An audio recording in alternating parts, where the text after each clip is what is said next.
Hello, it's Nadia from Equality Podcast, and today's topic is employment equality. And I'm so happy to introduce my guests to you, Lizzie from Romania. Hello. Balint from Hungary. Hi. And Nihan from Turkey. Hello. The topic of employment equality involves in-depth examination of challenges faced by individuals with disabilities in the world of work.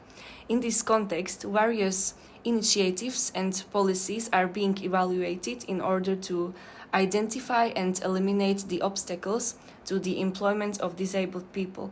Discussing strategies that promote equal opportunities can also increase the overall productivity of business by increasing social inclusion and diversity.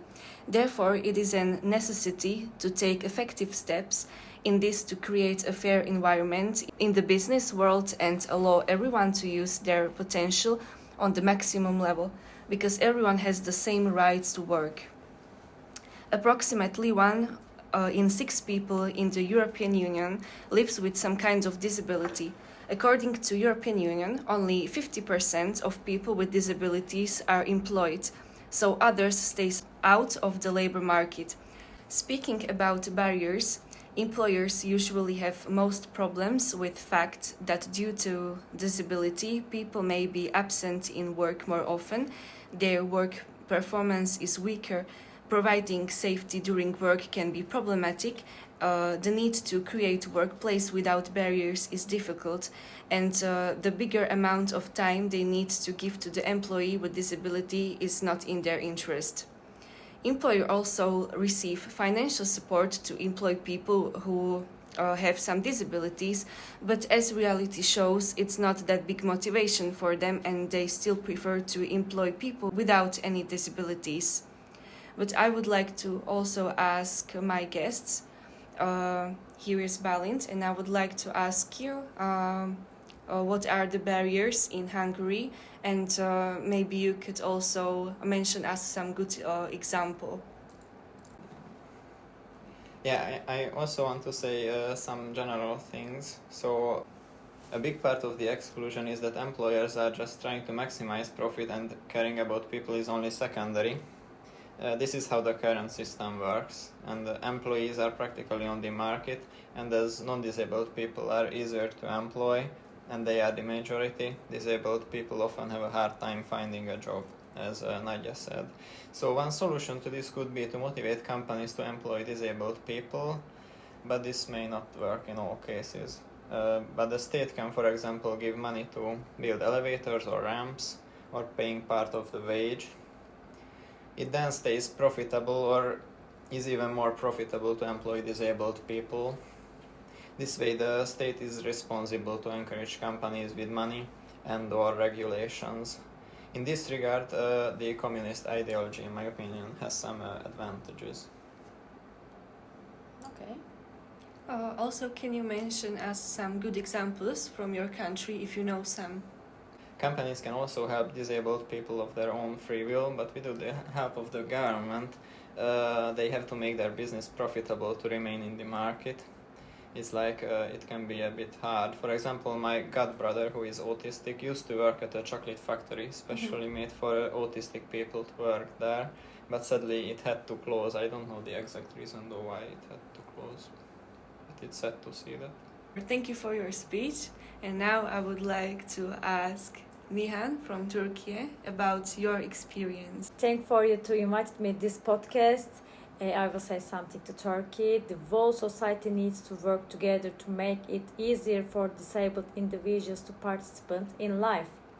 In Turkey, the financial burden of workplace is reduced by the state in order to employ more disabled individuals in factories. These are protected by law. Some associations open cafes where only disabled individuals such as those with Down syndrome work. Okay, thank you so much. And now I would also like to ask Lizzie from Romania about your experience with this topic. Sadly, in Romania, the disabled people aren't really in the spotlight. People aren't aware of the opportunities the disabled community has unless you're searching for it. For example, I think a very helpful thing would be to learn sign language in school, so deaf people could be a lot more included and maybe have some jobs that everybody can have. Thank you, Lizzie, for your description of situation with employing people with disabilities in Romania. And in addition, I'd also like to mention some good examples from Slovakia. I can describe you two companies.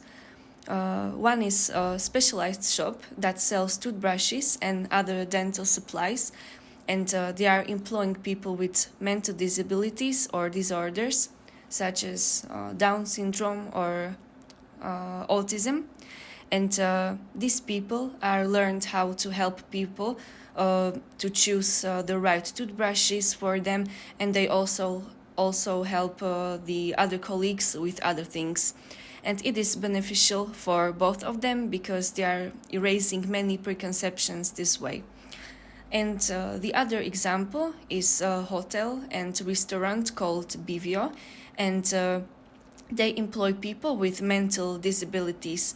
These people are taught how to do some easy manual jobs, how to serve customers or how to do the laundry and other things.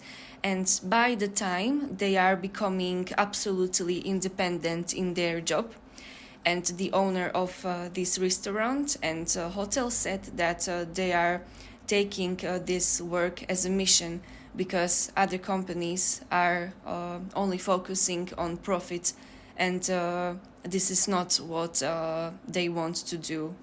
They would like to change the mind of society because people with mental disabilities can work as the other people. I'd like to say thank you to all my guests for participating on this podcast. As we could hear, many countries still need to work on their policies to build more opportunities to employ as many people as possible. Last but not least, it is important to change the mind of the whole society.